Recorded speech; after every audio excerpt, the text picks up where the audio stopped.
就先从名词的范例开始。半夜半，一般人會識空格韓國看日光。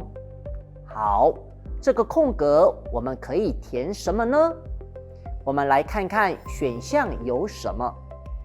T 日中 ，T 二半 ，T 三 U。像这样的题目呢，我们在解题的时候，第一个你要了解题目里面的半夜半是什么时候。我们客家人讲半夜半，8月半，8月的一半，8月15就是中秋节。如果你知道了关键字8月半指的是中秋节，中秋节我们可能吃的是月饼或是柚子，你就能选出答案3，柚子。其他2个选项粽子我们会是在端午节的时候吃。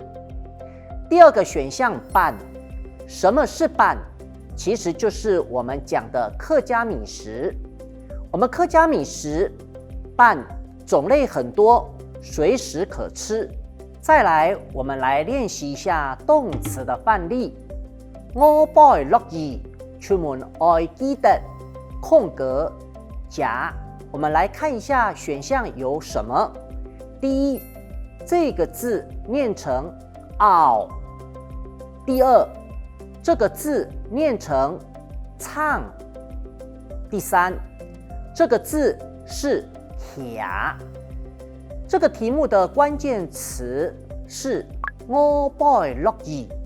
你会想说要带夹、带雨伞，可是我们现在的选项里面并没有带这个字，所以我们把3个选项都放到句子里面来试看看。出門愛記得拗夾，拗这个字的意思是折断。下雨天我们把雨伞折断，不可能。再来，唱这个字比较特别，因为客语跟华语都有这个字，不过意思完全不同。在华语里面，我们可能会用撑雨伞，所以华语的撑是拿的意思。不过抗議漢字地背嘅撐係撐上嘅撐，也就是支持、抵住的意思。第3，徛这个字就相当于华语的举或是拿。我拜六二出門愛記得徛夾，我们出门要记得拿雨伞，我们就选答案3。徛这个字是比较合理的。接着是形容词的范例。一杯透冷當空格拍下加踢多水。他说这杯豆浆非常的怎么样？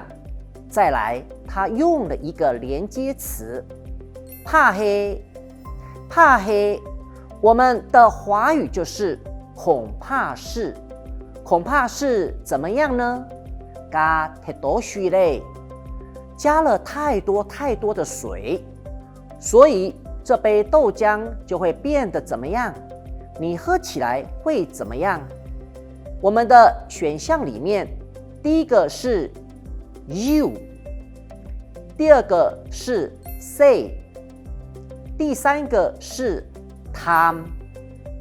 第一个 you 是很细致的意思。第2个 say 你就是很小，豆浆很小，不太对。